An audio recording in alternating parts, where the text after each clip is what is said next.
bones up here in the mouth, we will do the next structure, which is the liver, since it has an essential role in digestion. Our aim in this video is to understand the complete anatomy and the orientation of the liver. And to do that, we're first going to cover the functions and the topography of the liver, and then we're going to look at the external structures of the liver by going through the lobes and margins and the grooves we have on the surface of the liver.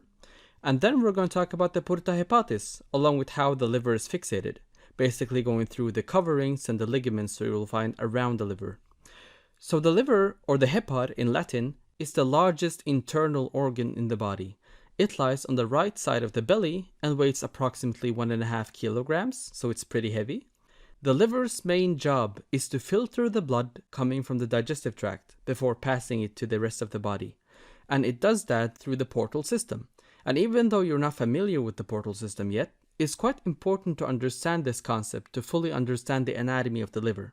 And it's quite simple. The portal system is just veins that drain the nutrients and food from the digestive tract and waste products from the spleen, and when all of those veins meet, they become the portal vein, which will go through the liver, and then the liver will filter the blood from harmful substances and then send the blood further into the systemic circulation through the inferior vena cava.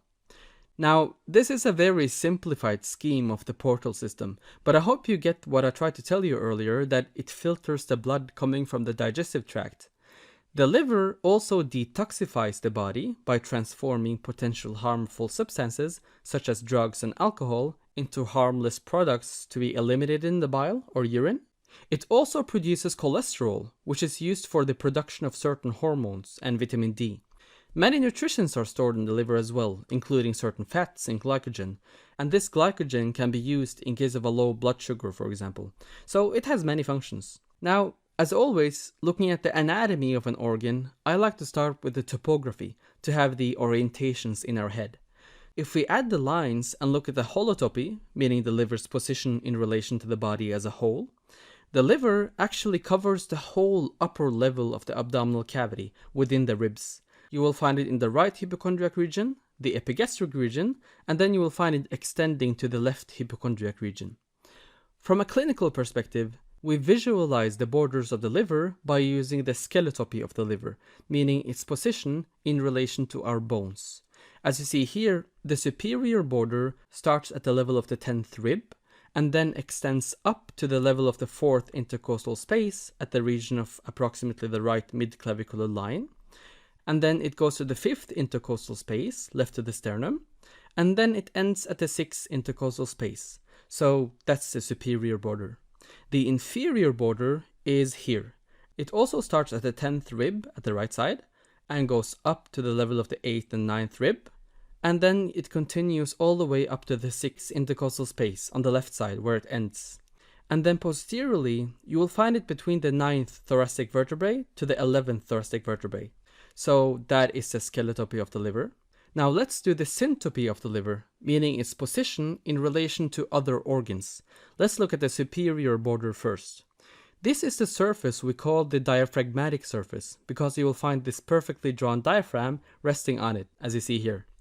And then the inferior border, we call this the visceral surface, meaning the surface that faces different organs. So let's go ahead and zoom in.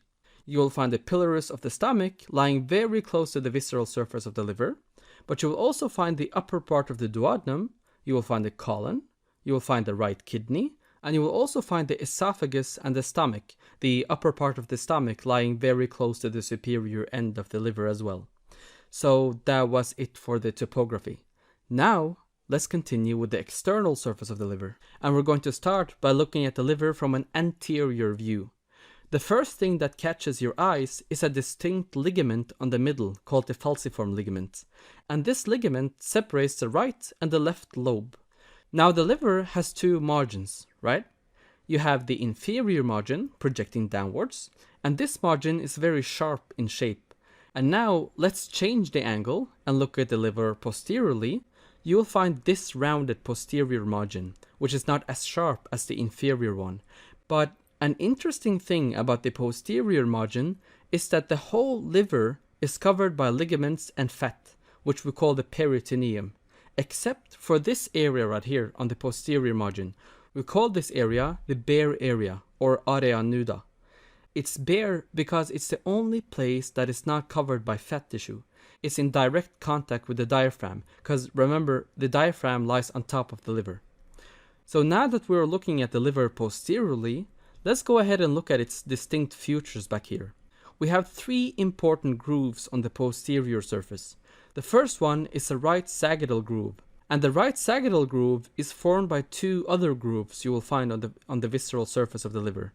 And here I want you to imagine the inferior vena cava running in this direction, forming the groove for the inferior vena cava, right? So the right sagittal groove goes like that. It is formed by the fossa for the gallbladder down here, and is also formed by the fossa for the inferior vena cava. So that's the right sagittal groove. It separates the right lobe from all other lobes you will find on the posterior view of the liver. And then we have the left sagittal groove. And to understand this groove, we need to know the ligaments. So down here, we have a ligament called the round ligament of the liver, or ligamentum teres hepatis in Latin. And above that, there's a ligament called the venous ligament of the liver, or ligamentum venosum. And these two ligaments form the left sagittal groove, which separates the left lobe from the rest of the lobes. And then finally, we can see one more groove called the transverse groove, which is also known as the porta hepatis. Now the porta hepatis is a short depression through which all the neurovascular structures and the hepatic ducts enter or leave the liver. And we will talk more about the porta hepatis in a minute, but let's finish looking at the landmarks on the liver first. So the transverse groove goes like this and separates the caudate lobe from the quadrate lobe.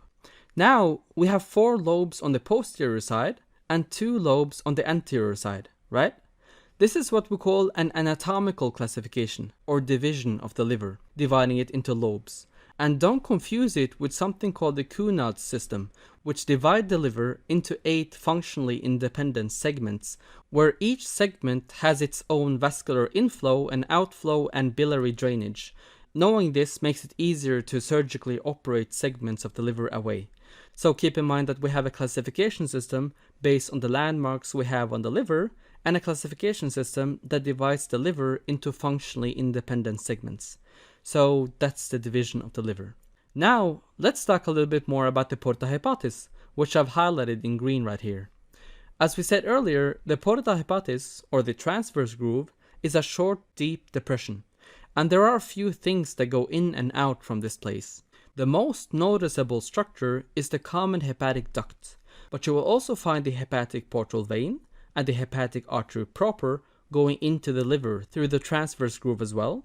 Other structures you'll find here are the hepatic lymph nodes and some nerves called the hepatic plexi going through the transverse grooves as well. And they're all covered by the hepatoduodenal ligament. And this is a ligament that starts off at the liver and goes down to the duodenum. Therefore, it's called the hepatoduodenal ligament because it attaches the liver to the duodenum. Now let's go over and look at the coverings of the liver. So the liver is protected, right? It's protected by something called tunica fibrosa, which is a fibrous sheath. And then on top of it is covered by something we call the peritoneum. And I'll talk more about the peritoneum in a separate video, but for now, imagine, this is a sagittal plane of the abdominal cavity, right? Now for orientation's sake, this is the liver, the stomach, the transverse colon, the small intestine, and down here is the sigmoid colon. Now this is a woman's abdominal cavity, so the uterus is here. Now we have something called the peritoneum, and essentially what that is that it's a layer of fat that is distributed around the abdominal cavity, and we divide it into 2 parts. We have the parietal peritoneum in green, which covers the surrounding walls of the abdominal cavity, and then we have the visceral peritoneum, which covers the organs inside of the abdominal cavity here in blue. So not only is the liver covered by the tunica fibrosa, the fibrous layer, but it's also covered by the visceral peritoneum, also called the tunica serosa, because the peritoneum forms a serous membrane which reduces the friction to surrounding structures. That's why it's very good to have the visceral peritoneum covering the liver. But the whole liver is not covered. There's actually a place called the bare area. Remember we mentioned this earlier? The bare area, which is in direct contact with the diaphragm. So that's the coverings of the liver. To understand the anatomy of the liver fully, You now only need to know the ligaments that connect the liver to the diaphragm, up here, and the ligaments that connect the liver to other organs. So let's look at the ligaments around the liver in a little more detail. The ligaments from the liver to the diaphragm are 3, or 4, because the last one has a right and a left ligament. Then there are 4 ligaments connecting the liver to other organs. So let's look at the ligaments towards the diaphragm first. The first ligament is this one highlighted in green, called the falciform ligament. This ligament connects the liver to the anterior abdominal wall. And then if we remove the diaphragm, we will see 2 distinct ligaments on either side connected to the falciform ligament in the middle, called the coronary ligament. This ligament connects the liver to the diaphragm. And then again, don't forget that we have a bare area, or area nuda, here in the middle. So you will see the coronary ligament surrounding the bare area. So if we look at the liver posteriorly, we'll be able to properly see the coronary ligament surrounding the bare area. Alright, so now we have 2 more ligaments we can see on this model. And these are the triangular ligaments. We have the left triangular ligament and the right triangular ligament. They kind of resemble a triangle, as you see here. So that was all the ligaments towards the diaphragm. Now let's go over and look at the ligaments that go from the liver towards other organs. These are 4 ligaments and they all start from porta hepatis. So I want you to keep in mind that they all start from porta hepatis. So the first one is the hepatogastric ligament.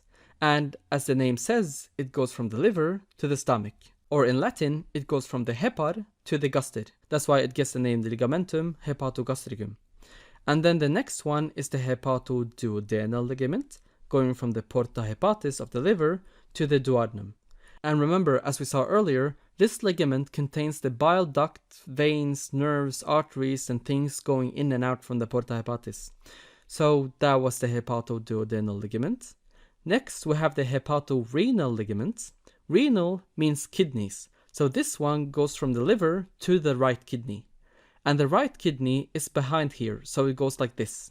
Some sources might not mention this ligament, as they consider it a part of the coronary ligament I mentioned earlier. And some sources might do, so keep that in mind. And then lastly, we have the round ligament of the liver, or ligamentum teres hepatis. This one projects anteriorly and extends from the porta hepatis towards the umbilical ring, or the navel, because it is the remnant of the left umbilical